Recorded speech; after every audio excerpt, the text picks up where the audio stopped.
The Putin regime has exploited the vulnerabilities of global social media platforms using bots and trolls to promote its narratives. They also use it for coercive manipulation to change public attitudes towards Ukraine aid and to cause fear, indecision, hesitation, and caution amongst politicians and geopolitical commentators. But Russia is not alone in using these methods. Once developed, the same techniques can be used by other powers, international and local, to subvert democratic institutions and to warp public perception of the news and politics in their countries. And in this year of numerous elections, Russian multi-front aggression, including information warfare and cyber, poses an enormous threat. Welcome to this debate on Silicon Curtain. Please definitely like, subscribe, share this if you think this content is important, and definitely please join the debate and add comments to the videos. It will also help people through YouTube's algorithm to find the fantastic speakers that you'll be hearing today. And I'd like to introduce them. Gundars Bergmanis-Korāts is the principal scientist at NATO StratCom COE. He holds a PhD in signal and image processing from the University of Lorraine in France. In his role, Gundars concentrates on projects that explore the diverse applications of artificial intelligence in strategic communications, analyzing the risks and opportunities presented by this technology. And I'd also like to introduce the founder and CEO at Osavul, Dmytro Plieshakov. His work focuses on countering disinformation and influence operations using AI technologies. Now, before we dive into the debate, I'd like each of you to introduce yourselves and say a little bit more about the work that you do to counter disinformation. Dmytro, maybe you could go first. Yeah, hi, Jonathan, and thanks for having me here. So I'm co-founder and CEO at Osavul. We are an AI-powered company building a technology to better identify, assess, and counter threats online, threats like dis and misinformation, influence operations, and more broadly speaking, information threats. So things that are intentionally targeting people or organizations and trying to harm their reputation or change the opinions or change the sentiments using various tools. And we've been building this since Russian invasion to Ukraine in early 2022. The company originally was brought to life mainly because of what happened in Ukraine, and me and my co-founder in the first place started this to be involved on the defense side of the things in Ukraine, but pretty soon we realized that the problem is much broader and much more global.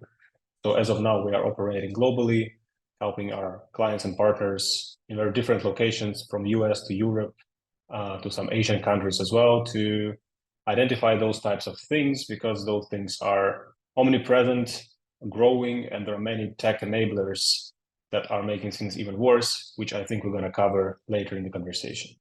We definitely are. We're going to take a deep dive into that, not just how Ukraine is remaining resilient in the face of Russian informational aggression, but how Europe needs to develop its own resilient capabilities.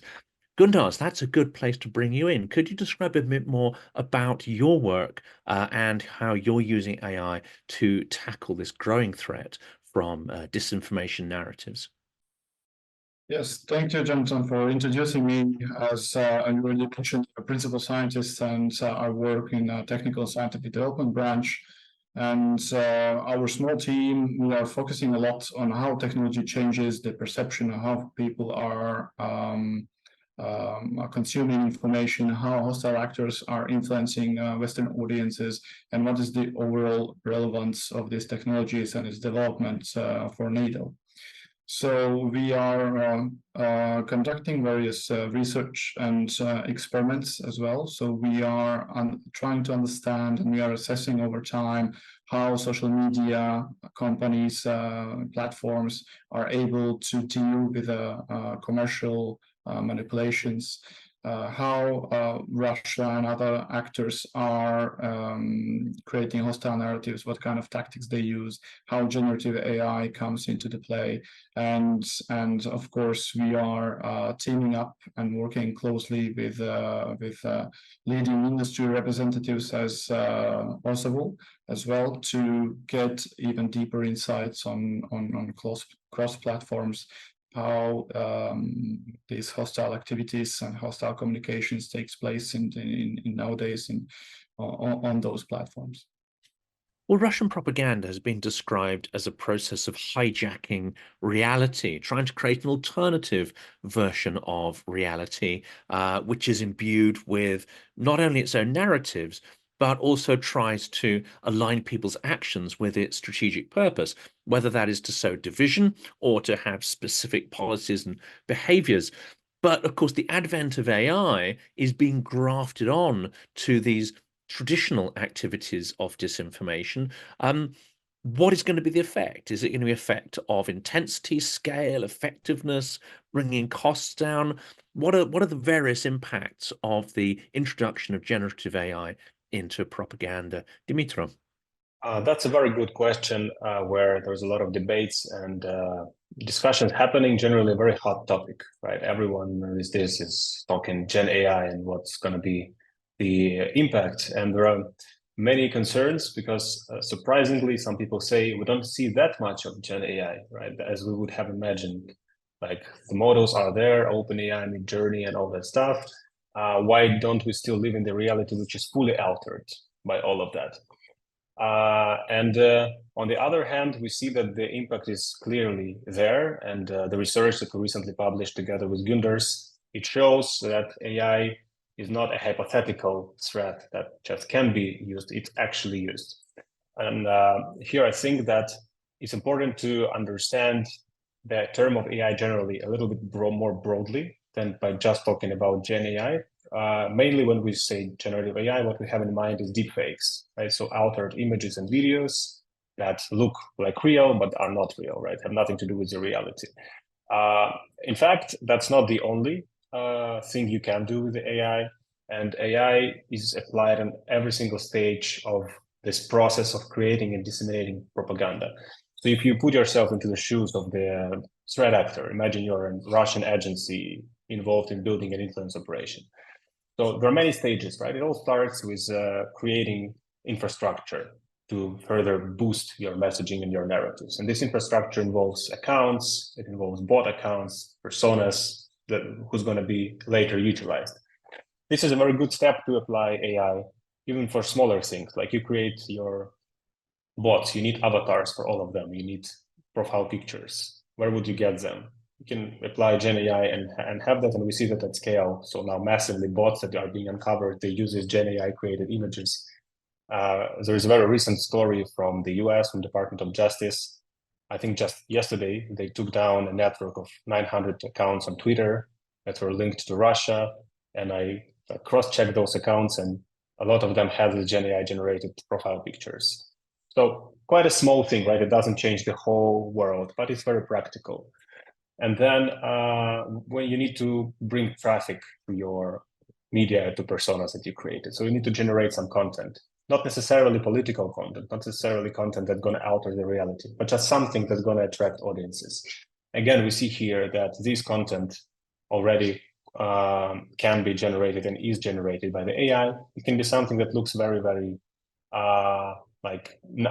very nice. It can be not a hostile thing. It can be anything from sports comments to random conversations on history. But then by creating this background content, you attract audiences, you generate search results, whatever, and you build up the audience, which further then can be used by something else. And so on and so forth. There are many use cases, like some of them are pretty trivial, like machine translation, for example. It's AI under the hood that can take your Russian text and bring it to any language of the world with very good quality. It was not the case 2 years ago. It is the case now, and largely empowered by the large language models, and so on and so forth. So if you start looking more like sort of creatively from different angles, you realize that AI can be applied throughout the process in so many places. And basically, it makes the process more streamlined and scalable.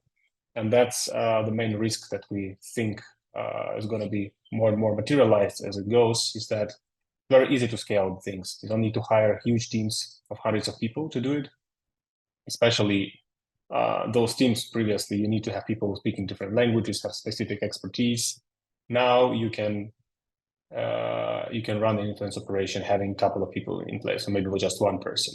So much cheaper, much easier to scale. That would be my take.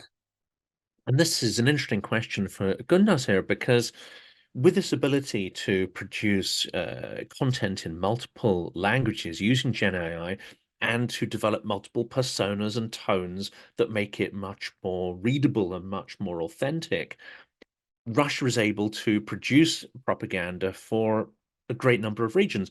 And I think one of the challenges we've seen, isn't it, is that the global south, or countries of the global south, Middle East, and many other territories, including countries in Africa and so on, are awash with Russian propaganda. Has AI been able to bring down the sort of unit cost to actually scale their propaganda around the world for multiple languages, multiple regions, multiple cultures? So there are definitely interests from in Russia, from the Russian side, to use this technology. I would say that translation and translating the disinformation content is not a new thing, because the translators have been available already for a long time, and the same goes for image alteration, different software like Photoshop and so on. So this kind of technology has been already available for now. But what it gives right now, what comes into the play is that, as similarly as Dmytro already mentioned, and you already, Jonathan, also mentioned and touched upon it, about this sentiment, style, different these linguistic features that can be altered and used. So one of the challenges for these disinformation actors is, if you have a small team and you have one model, one really mighty model, how to diversify the content so it wouldn't look like it comes from the same place. So controlling these models, that's one of the arts that these disinformation actors are trying to master, I suppose, already nowadays. And we see on a lot of platforms that naive implementations of these automated content disseminators might fail, but often because of the spent tokens, if they use these commercial services, AI services, or if you implement naively these content generators, and these content generators encounter the prompt injects that ask to reveal the instructions, then you can easily uncover such accounts by just replying to them on social media platforms. When we talk about the other languages, there are still challenges because these models are not equally performant on all languages equally. If you look at the Baltic languages, for example, or we look at the languages overseas or in Africa, let's say, then these models, the same models like ChatGPT and other models might not be, but might not provide the same quality of the content. And when we saw one of the largest bot networks here in Latvia that responded to one of the sports event-related issue, the content that they tried to push was actually really low quality. But it doesn't mean that it's everywhere like this. If you look at Ukraine, we might probably see an increase in quality of the comments that are hostile towards Ukraine. And also we shouldn't forget that they are focusing a lot on their own internal audiences in Russia. And there they have like more degrees of freedom in creating the high quality content.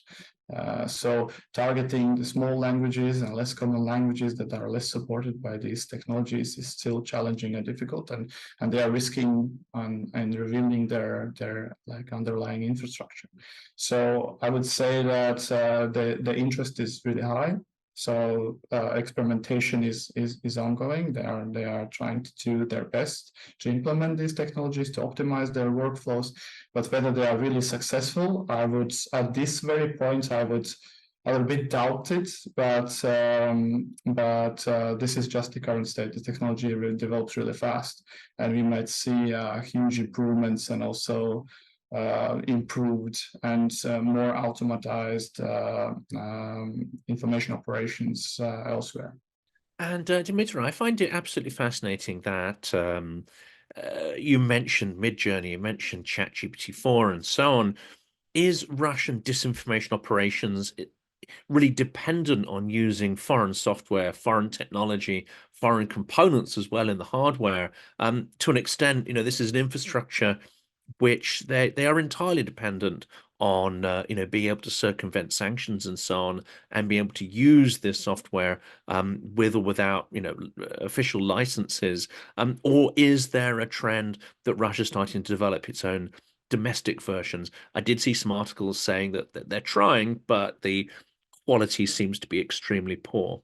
There is a good piece of evidence that some known models are being used. And how do we even know what model was used? One way to identify it is by failures. So if they misuse the model, if they fall into model's guardrails, then we will be able to see it. There is a very known meme about ChatGPT's security text. So when you ask GPT to do something that is not allowed, right, to be asked, GPT will give you a standard answer, like, as an AI language model, I cannot do this or that. And at some point of time, Twitter was flooded with tweets containing this phrase, letting you understand that someone used it before, and it was GPT. But the models and the evolution of models is so rapid today that you might not even need commercial models. The world of open source is very diverse and very colorful and very rapid. So you have new models being released almost like every week. Most of them have licenses that allow you to use them, like for various purposes. And if you're a hostile actor, you don't care much about licenses, right? If you're a Russian actor, if it's out there in the open source, you just take it. There is a large repository of open source models called Hugging Face. So it's a place where you can very simply, like in a torrent, if your audience is familiar with what torrents used to be, or any basically repository of files. You go there, and within a couple of clicks, you download an open source model to your local computer, and now you're empowered to do whatever you want. You have the almost full freedom. Moreover, you can alter this model. You can fine tune it. You can train it further for your own use cases on your own data. So there is no doubt that things like this are happening in Russia. It would be hard to give a precise evidence because we cannot interfere into their computers. Maybe at some point hackers will give us the solid evidence, but it would be very weird if they wouldn't do that, because it's very easy to do. It's on the table, and it brings value, and it saves you cost. One of the aspects of GPT, let's say, it's pretty costly to run it at scale. With open source models, it can be much cheaper. So very good chance they are using it. And just wanted to add one point to the previous question, which I think is also important when it comes to quality, right? The models, both open source and commercial, will not give you a super brilliant quality in every single case. Of course, if you use it at scale for various threads, conversations, and topics, at some time you'll see glitches and you'll see problems. And the professional audience will be able to understand, okay, that's something wrong with this content. But the thing is that in their content strategy, in most cases, they have two types of content, like the background noise, so-called, and the bullet that they use to actually deliver the message that they need, right? And the ratio is that you need maybe 100 pieces of noise for one bullet that you deliver. And with this background content that just generates audience, that just generates authenticity, and kind of lets you pretend that you're a normal account, you don't care about quality that much. You just generate something. And this something, for this purpose specifically, large language models are great. So, and then if you need every once in a while to interfere and see the particular narrative, you can do it manually because it's a very small effort compared to this whole administration of the whole content that you need to create. And Gundars, is that one of the challenges here, that constantly, what you're doing, what Dmytro's doing, is having to react to Russian aggressive disinformation? You can't actually go to the root. You can't block them from using licenses. You can't block certain technologies to Russia. Essentially, they have access to an extent to everything we have, and you can only create responses, defenses to that. In a way, yes, but there are mechanisms that can be used to prevent that. For example, regulating the gatekeepers, the social media platforms, and continuously testing them and keeping them accountable for hosting, basically keeping the illegal content or hostile content on their platforms. What I want to bring attention to is also these AI services and the security guardrails that they are implementing in to prevent these commercial models to generate a hostile and potentially disinformation content. Hopefully these security guardrails will also improve over time. So recently OpenAI released a threat report where they claim that the fully automated AI-generated disinformation didn't manage to gain attraction to the general audiences because it's not that organic, this kind of communication. So it's really difficult to convince people that this fully automated content is the relevant one they should rely on. However, we shouldn't forget about the specific fringe groups, the conspiracy theorists and so on. They are prone to believing many things, and even low quality content, especially the low quality content that can also be generated by artificial intelligence. And most importantly, what I want to stress is that just as Dmytro said, creating noise, and they are doing it at scale with low quality, and they are pushing out on different platforms on web, like low quality articles with a negative stance stolen from BBC or some other big names, these are being indexed by the search engines as well. And when someone tries to understand what is happening without a good media literacy skills, and it just adds, puts the keywords on the search engine, and just you receive, you are getting trapped into this void of indexed AI-generated misinformation or disinformation, and then you can convince yourself that maybe this is true, or you should not believe the governmental authorities and so on. So the transparency is being blurred, and you're being just confused, and that's one of the aims of these disinformation actors, actually, to create noise, to confuse people. So there are challenges, and then we arrive at the topic of resilience building that we will discuss probably later.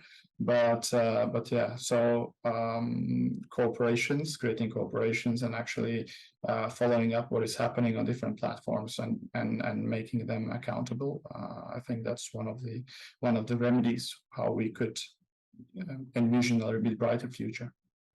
Well, we'll definitely cover resilience soon, but let's keep on the threat, so properly explore what we're actually faced with, because there is the everyday use of misinformation, disinformation, malinformation. There's various categorizations of that, but then you also have periods of where there's big stories, big events, whether those events are planned and the propaganda is prepared up front, or whether an event happens and then propaganda needs to be reactive to it.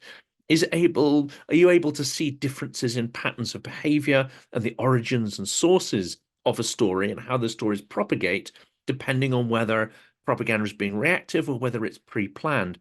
For instance, there was, maybe a certain pattern of behavior around Skripal in the UK when the sort of Novichok was used to poison a former KGB officer.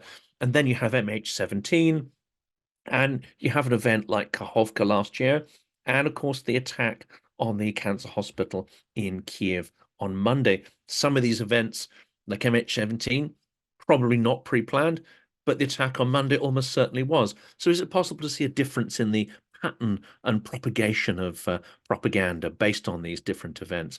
Let's start with Dmytro. The pattern is kind of common to many campaigns that they run, and this tragic event that happened earlier this week with the attack on the children's hospital is not an is again unfortunately a very typical thing and that the way it was covered in the information environment, and we monitored that, and we even prepared a report ad hoc very quickly to see what's happening.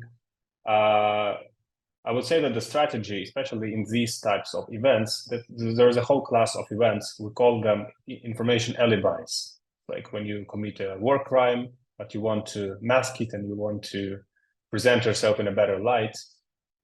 So the strategy usually is to seed doubts and seed hesitations among people who are generally hesitant in Western world, Western society, the US and Ukraine. So they are a good audience to sort of consume anything that sounds rational.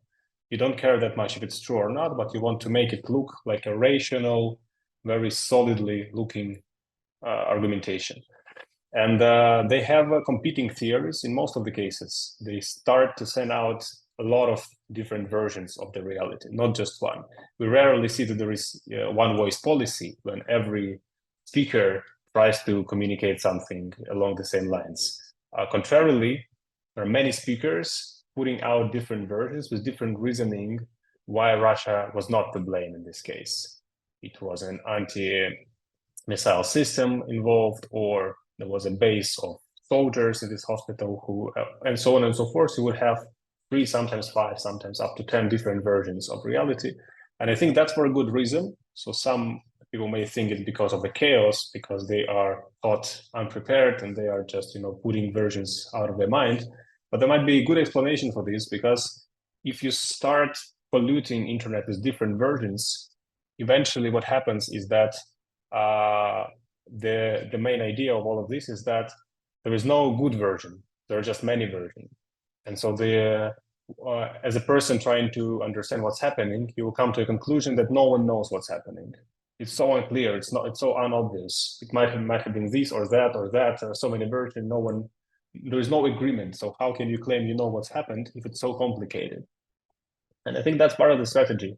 Make things look not black and white. Make things look complicated, and then people who are they have tendency to have doubts, especially people from conspiracy theory communities. Like, doubts are the main feature of this type of people, right? You try to doubt the main version, the official version, the reality, and they give them a very good satisfaction, because now they say, okay, it's really, there are so many doubts in the official version. You have so many ways to challenge it. And that's a pattern of kind of a narrative behind it. And we see it again and again. We saw it in Kharkiv shelling earlier this year, and we saw it in all the big war crimes that Russia committed. But then there is also a pattern of distribution. So how would you disseminate this information? And there, again, like, there are a couple of ways to do that, but normally we see the key signs of the coordination. And again, normally you would have state-affiliated Telegram channels involved, and generally Telegram and its infrastructure is absolutely crucial. I think Telegram is worth touching as a separate subtopic in today's conversation, because it's massive and it's growing and it's barely regulated. So you would see a lot of Telegram activity. And then it would migrate from Telegram to other platforms. So you would see this migration to Twitter, and within Twitter, it usually starts with a pretty limited pool of spokespeople who are this way or another linked to Russian government or very loyal to it, and they are the first bringers of these versions or of these narratives to Western audiences. And then it starts to be amplified by networks, by coordinated accounts. And then, of course, people who genuinely believe in this, so people who are not bots or not paid by Russia, they just truly believe in this, or it's part of their agenda, they start to bring this message further, and then it explodes, and then it gets amplified. So Gundars, what is the challenge here for an organization like NATO, or let's say news organizations like the BBC and so on, where you can't just react immediately to something, you can't immediately react to the alternative versions that we've just discussed. You need some kind of validated evidence or information before you go in a certain direction. That means the response of large organizations tends to be slower than the lies can propagate in social media. And what's the role of AI? Is it amplifying? Is it speeding this process up and making it more difficult to react to the multiple versions of reality that propaganda spins? Yeah, the challenge is actually very complex because there is no one right way how to approach this. But basically, everything boils down to transparency and keeping the narrative alive. How do you inform your own audiences with the narrative you want them to hear and to read about? So. What Dmytro talked about is that we see in their hostile tactics that they are trying to condition specific audiences into believing that there is an alternative reality. And then when something happens, when the military exercise happens or a summit happens, then there is a really harsh reaction from those bots and trolls, and that are keeping up with this illusion of this alternative reality. And for big organizations, for governments, for militaries, it is very crucial, first of all, to understand the situation, to have a really good situational awareness, what is happening, what kind of tactics are being used. And the second thing, really important thing, is to proactively build the resilience in our own audiences through the means of transparent and systematic communication, through education, through media, and so on. So these are to me, these are really crucial steps, and AI indeed plays an important role here, but not as a communicator, because as we already discussed in the beginning, the defenders, the blue teams, I would say, cannot afford cheap mistakes.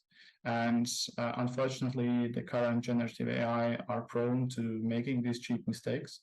And we have to be the best in communications, in communicating with our own audiences. And therefore the AI comes into play into this assessment step as well. What is happening? What are the hostile narratives? How these narratives potentially can target specific groups, minorities, and so on. So this is in these analysis processes. This is where AI comes into play to have to provide deeper insights on the situation that's happening. But in terms of communications, of course, AI can help to tailor better messages, tailored specifically for audience groups and so on. But anyway, this should be approved by the leadership. It should be double checked, triple checked that we are not making these cheap mistakes and we are not becoming part of the noise, because this is exactly what we want to avoid. And that, of course, Russian propaganda is very keen to discredit news sources and discredit institutions through getting them to align themselves with things that aren't true, and it can be very damaging. And let's turn to the social media platforms, because one thing that endlessly fascinates me here is their inability to coordinate action against disinformation across different platforms. Of course, they're owned by different entities, different people, different companies. That's part of the challenge. But they also seem to have a problem in identifying and tackling inauthentic behavior. One great example, of course, is X, which if you're on it, as I am, doing the NAFO as opposed to NATO thing, you will see that something like X is an absolute sewer of disinformation, hate speech, and there's not much in the way of, I would say, sort of moderation and pushback on that. What's the challenge here? What's preventing these resilient systems, tools, processes, policies from actually being implemented? Dmytro. That's a very big and multifaceted problem. There is not There's no one answer to this. I think there are various components, one of which is technical, and I doubt the technical component is the key component even. There is, of course, the problem with the incentive structure, generally for big tech platforms. And you usually see that when the incentive is there and they need to fight it, they become better at fighting it at shorter periods of times, usually after elections, when everyone is very much concerned about what happened. And then you see action starting to happen.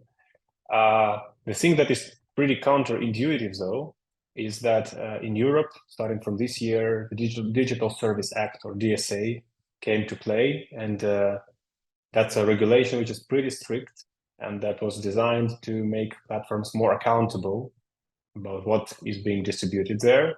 And generally, it introduces pretty high fines for violating the rules, and the rules themselves, they are strict, and all the big platforms, I mean, really big ones like Meta and X and TikTok, they fall under this.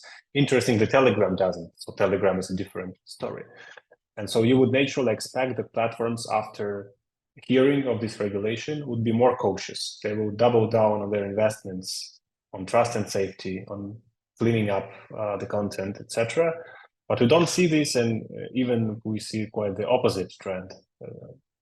Last year, 2023, was the year of layoffs of trust and safety teams. So every single big tech company reduced or completely got rid of these departments, which is surprising, especially given the fact that this year is a year of elections all over the globe, right? So you have a perfect storm, everything's happening.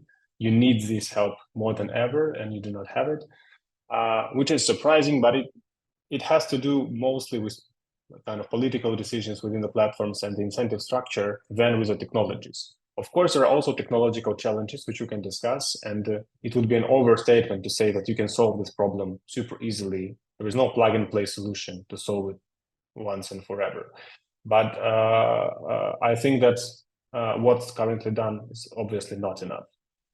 If we switch into the technology part, so the key challenge, and we talked also to people from big tech, and they see it similarly, you need to balance from the political standpoint, from ethical standpoint, you need to balance the freedom of speech versus the safety of the platform, right? So there is a trade-off here. If you regulate too much, you start removing the authentic content. If you regulate not enough, the bad content, the hostile content will bloom, and you need to find somewhere a middle point. And this problem of this trade-off, it can be translated to a technical problem of precision versus recall, right? So you're trying to predict whether a particular piece of content or a particular account is hostile or not, or a particular piece of content is pushing intentional disinformation or not. So you can be right and you can be wrong as a model in your prediction. And so you want somehow to optimize the model to be right in as many cases as possible, but also, and that would be your precision part, right? You don't want to say something is bad if it is not. But at the same time, you want to miss as little bad content as possible, because if you are too much precision oriented, you will claim 10 pieces, you will flag 10 pieces of content as bad, but you will miss 10,000. And that's not a good trade-off. And there are different strategies how to solve this trade-off, right? Some models are more precision-oriented, some models are more recall-oriented, some are trying to put themselves somewhere in the middle, but there is no perfect solution. There is no way to have a model that will give you 100 accuracy here and there on both sides. You need to compromise. And I think different platforms and different teams, they make their own decision. Where do they put this threshold? Where do they draw the line? And it's a safer bet to be more precision-oriented, right? Because if you're more precision-oriented, no one will claim that you are doing censorship, because you only remove this 1% or top 5% of the worst things where no one has doubts they are bad. Everyone will agree. But then you're missing this another 95%, which are not that straightforward. And that's a problem, and someone needs to work with that. That's partially what we do at Osavul, right? We decided, okay, it's a dirty job, no one wants to do it, but someone needs to do it. So let's try to dig into that content and still find the pieces that should be reacted on, that should be brought up. And that's how we see our mission. to analyze that and to bring that to the table. So platforms know about it, stakeholders like NATO know about it, and then they can do something based on their mandate. And I've got a continuation question, and then I'll give Gundars a chance to answer the same one. What is the most effective technique, or is it a mixture of both? Is it sort of semantic pattern matching, looking for particular narratives embedded in the text? And then, of course, you have to teach these systems what those narratives are and maybe use AI to iterate upon them. Or is it in actually looking at the patterns of propagation, distribution propagation, as opposed to what they're actually saying? Or do you use a combination of those methods to try and identify inauthentic behaviors? Yeah, so we've been thinking a lot about this and trying different things. And where we stopped is kind of a mixture of the two, because two things, they educate each other. So the content part and the behavioral part, or the distribution part. What you care about is this inauthentic and coordinated aspect. Right? What we've been thinking initially that disinformation is all about truth. So there are many terms like this, fake news, for example. So you care about, is it fake or not? Then disinformation, by nature, by definition of disinformation, it means information that is not true. And then it is also intentionally pushed. But the more we've been working, the more we realized that the veracity of the content is lesser of an issue than the authenticity of and the intent behind its distribution. You can take a credible fact and then you will be able to reframe it, put it under a particular narrative, which won't be necessarily not true. It will be just framed in a specific way.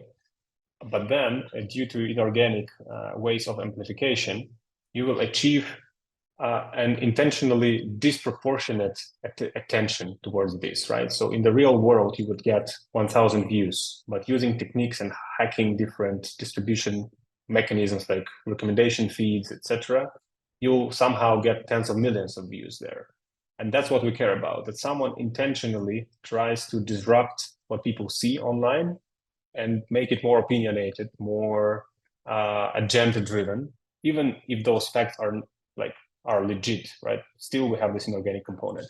That's why you want to understand who are the actors involved in the distribution of content, and you want to be able to prove and find evidence that they are connected, and that they are connected in a much less organic way that normal two people would be, right? So if me and you, for example, we have similar set of values and we believe in similar things, every once in a while, we're going to share similar pieces of content. And that would be normal. So we want to be able to distinguish this kind of usual, like organic alignments of people compared to this inorganic alignment when they are coordinated, acting from the one center. And that's a problem that can be translated to a technical problem and can be solved. You basically search for an unusual, abnormal, like anomalous level of coordination of different nodes. But then you would also want to, content is very helpful here, because by analyzing content and analyzing if the content promotes similar narratives over time, you're able to see to what extent are those different actors coordinated. Again, they are more and more sophisticated these days. They would not necessarily repost each other or copy-paste content from each other. They might create different sets of content, but the content is aligned in a way of ideas it's promoting or information episodes it's reacting to, etc. And by being able to make sense of the content and analyze it over time, you're able to better prove the coordination. And the same question to you, Gundars. I mean, how do you deal with these different questions of inauthentic behaviors and tackling them? Yeah, so I already mentioned in the beginning of our discussion that one of the projects that we are running over these past years is a project called Social Media Manipulation Experiment. And so this experiment basically shows how well these social media platforms are able to deal with commercial manipulations, very cheap commercial manipulations on their platform, and whether they are able to identify them fully automatically, what they do when this commercial manipulation is being reported, and so on. So basically, by teaming up with other partners, we are buying these cheap likes and shares on these specific companies, and then we are tracking over time what is happening with those. And this reoccurring theme is that more than like 90% stays on these platforms after even we reported. And the usual response from these companies when we reach out to them is that the experiments is designed in a way that we are not politically sensitive. We are not posting politically sensitive content. This is random content to maximally to minimize the risk that could happen by creating when you compare compared when you're creating politically sensitive topic and so on. So that's one thing, and as Dmytro mentioned already, that these disinformation teams are being released and fired. So that is one of the alarming indicators that shows that basically shows or highlights the priorities of these social media companies. And when we talk about the technology that could be technically used to tackle the disinformation and inauthentic coordination on these platforms, let's look at, for example, Meta. So they are one of the biggest AI developers and innovators, and they are open sourcing everything that they do. So they are one of the major AI players right now in this AI game. So why they are not like fully capable of automatically removing this content is probably the cost, because let's not forget that social media platforms are very cost-oriented and profit-oriented. And there was this estimate that ChatGPT query costs like 10 times more than the Google query, and this is because of the resource intensity that is required to run these models, and to run on every comment and every post these large language models to understand like the risks of potential harmfulness. I would say it's very costly right now. The second problem is related to languages and modalities. We only now see a rapid development of vision models that are able to understand images, and again here the cost efficiency comes into the play, because to run on every image and every posted image such trained models to recognize politically sensitive content would be very, very costly for these ones. Another aspect what a little bit holds back this fully automated efficient detection is that disinformation actors on certain platforms also earn money by spreading content that is highly engaging to certain audiences.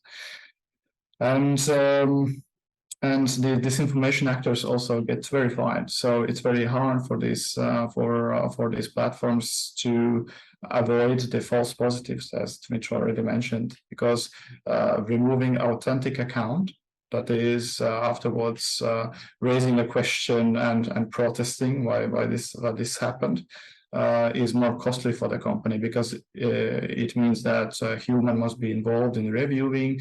It costs money, and there are many other aspects why they are trying rather to most likely reduce the filter bubble. So this account is less visible to others, but they are not very keen on removing these ones. And one of the biggest issues is that we lack the unified testing framework that would allow research institutions to test the efficiency of these social media platforms on removing the inauthentic and manipulated and hostile content from the platforms, because these platforms they are closed, and the good days when the Twitter gave the access to the data are over. So it's very hard for the research community to assess what is happening on certain platforms. And this is again a question to the EU, for example, as well, because this could become one of the mandatory capability for these platforms, that they should ensure to the global research facilities the certain access to the data, that they could understand how much the content is being manipulated, what kind of hostile coordinated actions are happening on these platforms, and so on. So being more transparent is one of the keys.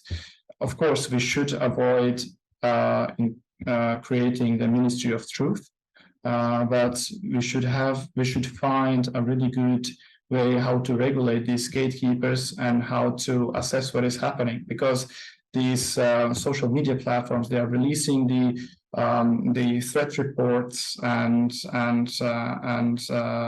they are releasing some numbers, how much of the content has been removed, but we don't have a full understanding how much stays on these platforms. So we don't have a way how to in a really reliable way how to check like the overall big picture, how much is being manipulated and so on, because we need somehow also to standardize the way how these social media platforms are reporting about this inauthenticity of accounts and coordinated hostile communications as well. And I think that over time we'll come at a point where the regulation frameworks will define what kind of indicators these social media platforms should report. So this is what we are missing right now: the unified approach and unified testing approach, and unified set of key features that these platforms should report about. So we would have a better understanding. Yes. Well, let's turn to that big question of resilience, because it comes in so many different shapes, sizes, flavors, and colors. You've got fact checking, you've got the amazing stuff that Dmytro and his team do. You also have legislation, but as you say, that's a tricky weapon to wield. There is media literacy. I happen to know the Filter project very well in Ukraine. That's been highly successful at media literacy courses for a whole range of different people, difference of demographic ages and groupings within society. How do we create resilience? And what are the different strands of a resilient strategy that Europe and Britain, I would say, need to adopt? And of course, the US, if we want to include that in there as well in election year. Dmytro, let's start with you. Yeah, you rightfully mentioned a couple of techniques that are out there, right? One of which is fact checking, or as professional slang calls it, debunking. And there are regulations, there are sanctions banning accounts, taking down the accounts. Most of those methods, they have one thing in common, is that they are reactive by nature. So you're also one step behind, and you're trying to work with what's already happened.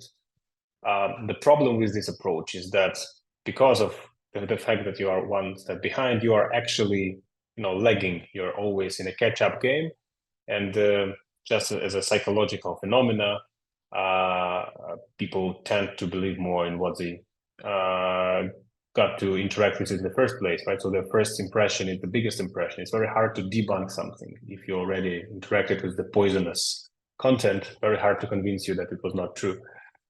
So I think the holy grail of the whole industry is to find a way to be proactive instead of being reactive, to do something in advance.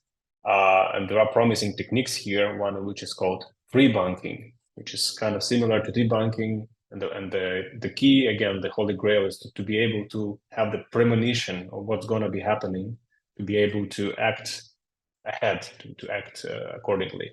And that has to do with this strategic awareness, right? Because to be able to predict what's going to happen, you need to know very well who are the hostile actors, what they are trying to achieve, what they have been doing for the past periods. And by having all this data in place and knowledge in place, you can start thinking strategically about possible next steps, and then you can be one step earlier. There are some projects around these. Some are connected to elections, some are connected to other issues, but I would say that still kind of the state of the art in the industry is debunking, and people are trying to switch to this pre-approach, which is easier said than done, because it's very easy to understand what to do if the fake is already out there. Very hard to know what to do if it's not there, right? How to strategically expect it. But there is another thing and I really like this approach. I've heard it from many people, from the governments and from policymakers, and it looks at the problem more broadly. So when we are saying that there is a problem of disinformation, or as Europe now calls it, FIMI, or foreign information manipulation and interference, right? There is some foreign actor trying to influence your audiences. They may be successful and they may be not successful. And the question is, what are the factors? What does it depend on? Why some campaigns are successful, why some of them fail, and why in some countries the disinformation it blooms, and in some other countries it has almost no effect. And it has to do with kind of background condition.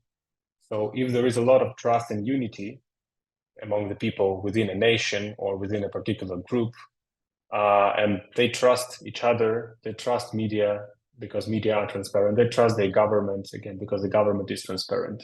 And the strategic communications within the country, coming from government and coming from bigger actors, they are done in a good way, in an effective way. So they cultivate the transparency and they cultivate trust and unity between people. Then it's very hard to run a good disinfo against it, because people won't believe it. They have a very high level of trust towards their own authorities, so they don't care much about those foreign things, right? Another situation is when you have the opposite. When you have a lot of mistrust there, you have a lot of big problems that are deep within the community, then it's easy to manipulate this. And so the thing is that we also see it in Ukraine, those influence operations, they never happen on an empty space, right? They always try to target a particular problem, and the bigger the problem is, the more success they get. So one of the ways to tackle the problem is to tackle the problem of disinformation is to solve other problems. And so the less problems you have, the less successful the info campaigns will be.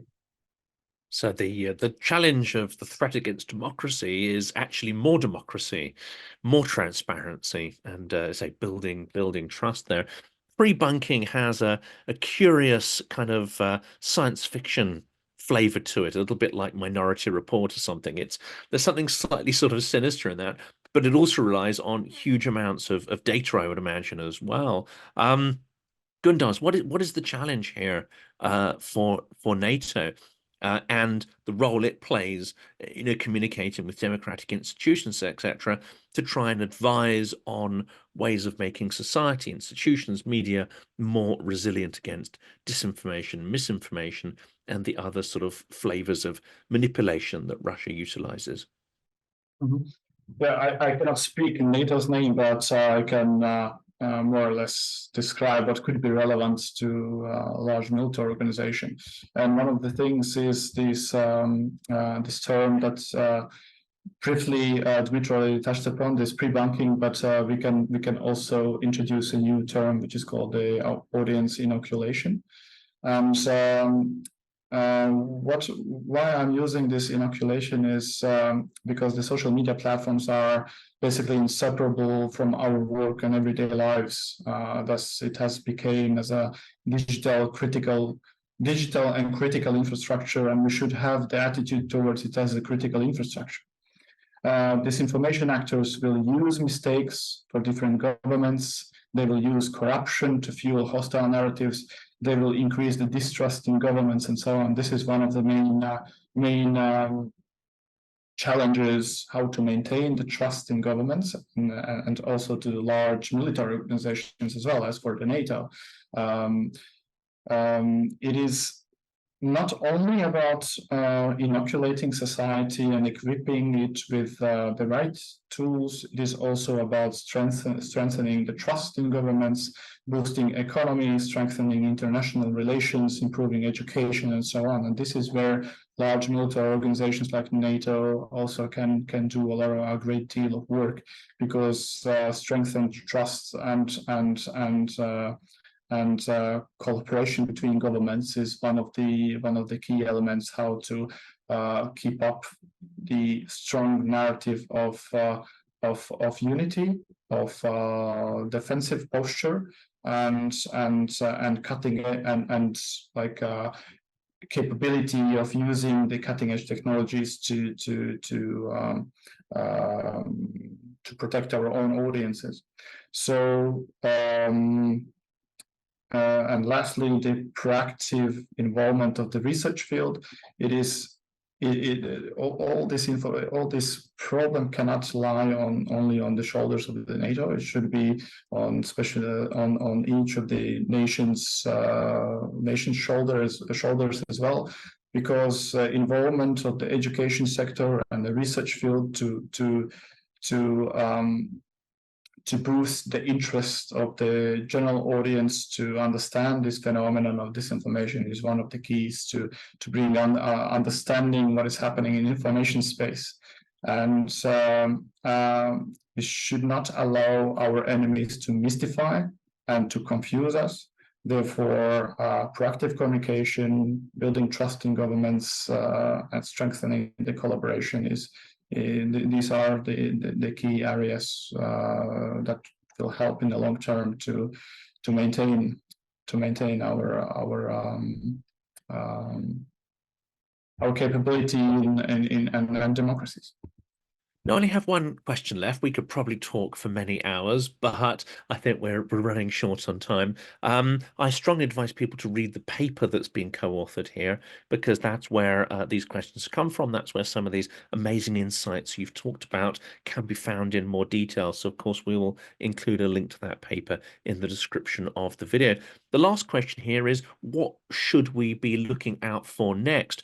One of the interesting new phenomenon which you've described in the paper is this ability of AI to take real stories from a variety of newspapers and then to augment them, to change them, to collate them and curate them in a way that distorts reality, and then to republish them under what would seem to be, if you weren't paying attention, would seem to be a sort of genuine news organizations, news portals and websites.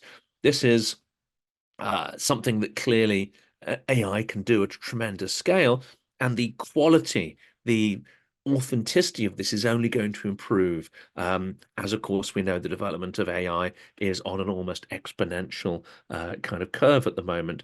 So Dmytro, what should we be looking out for, and what is the threat of these sort of personalized propaganda news aggregation techniques?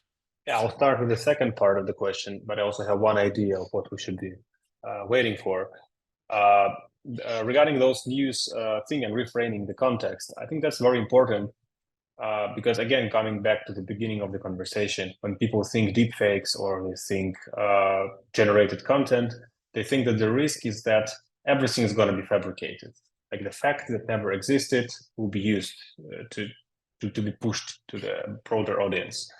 But to me, the bigger risk is not altering the reality to that extent, generating facts that never existed. Because with those facts, it's very easy to prove, to double check, to verify that it's not true.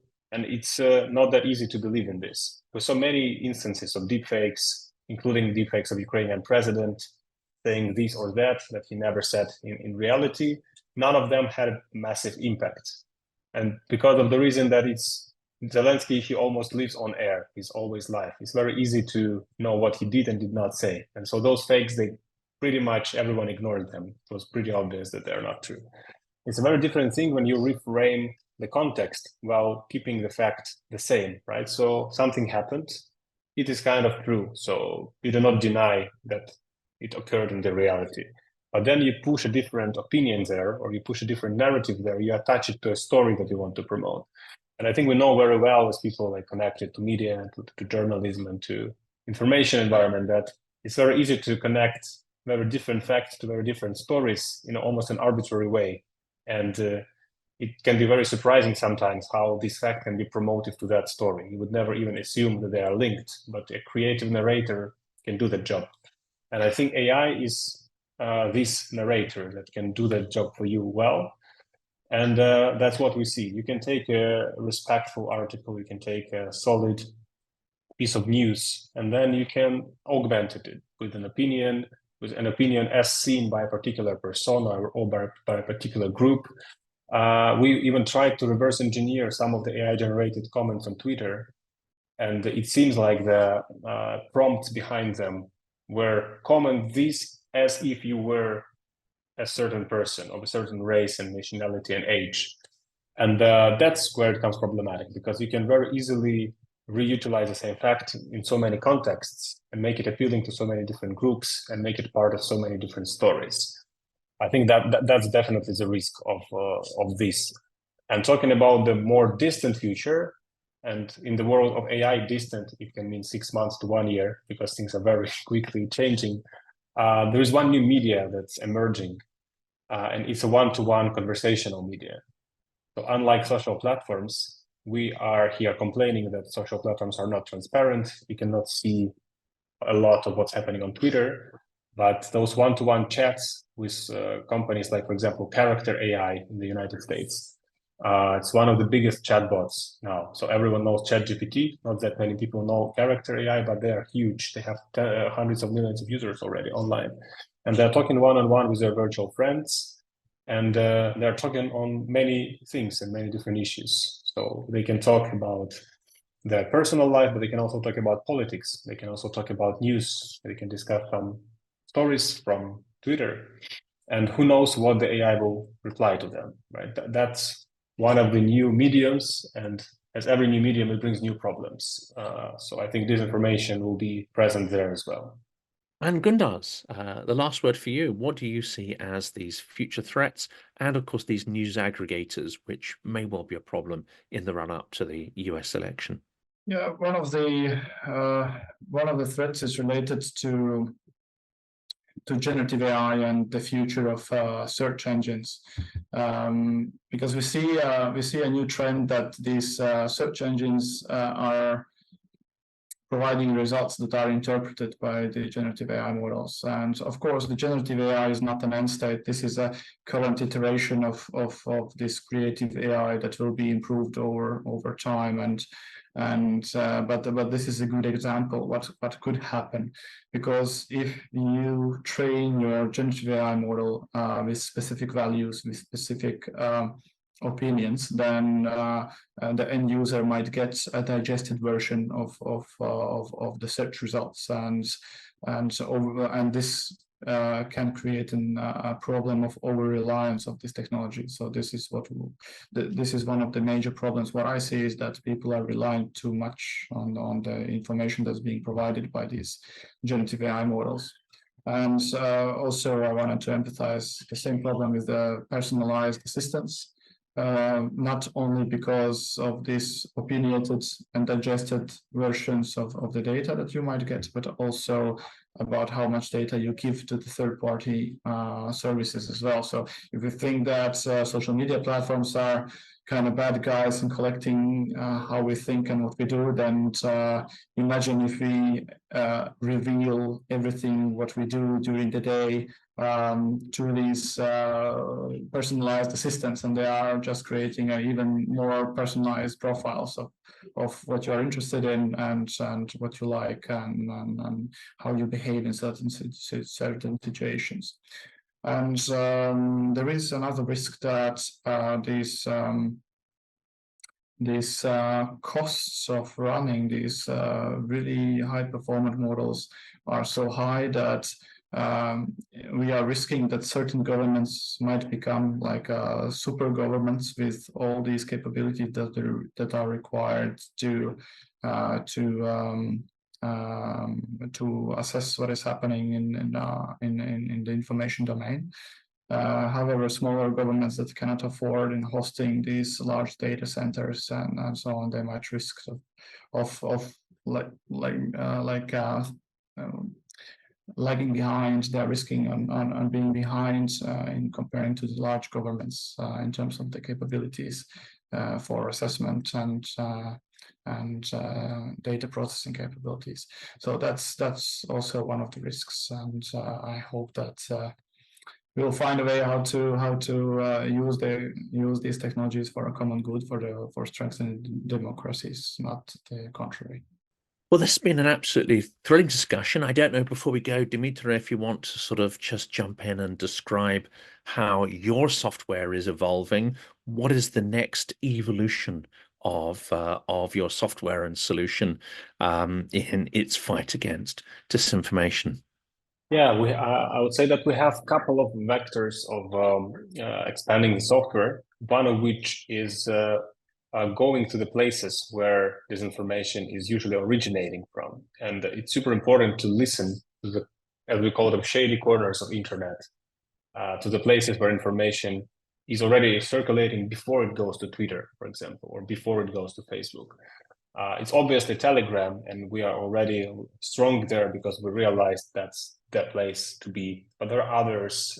We are now expanding a lot on TikTok capabilities and on some other platforms like Discord, for example, and Reddit, to be able to know about those early discussions that then can, by the way, guide your pre-bunking capabilities. If you spot pretty early on something just emerging on TikTok, you can be able to be now one step ahead of the hostile actor because it's not there yet, and you can do something about it. Another thing is about content analysis. We're experimenting a lot now around this idea that there are facts and there are opinions, and they can be split in two distinct categories. And it's super important to understand how different facts and opinions correspond to each other. So which facts are used to facilitate certain narratives, and also how facts are being framed within different narratives, and how one fact can be described very differently across different media with different biases. That's one of the features that we're going to be releasing soon, to give the visibility of how those two things coexist and how the information is being used and weaponized through different opinions and lenses of narratives. That's absolutely fascinating, and I hope to be able to follow that journey and have you back on the channel soon to talk about how this rapidly evolving ecosystem is taking shape, and how Russia is finding new ways, and not just Russia, of course, China, Iran, and others are finding new ways to manipulate our actions and our thinking through disinformation. But for now, Gundars and Dmytro, thank you so much for coming onto the channel. Thank you for sharing your incredible insight and experience with us. And I look forward to talking again in future. Thank you. Thank you very much. Conversation.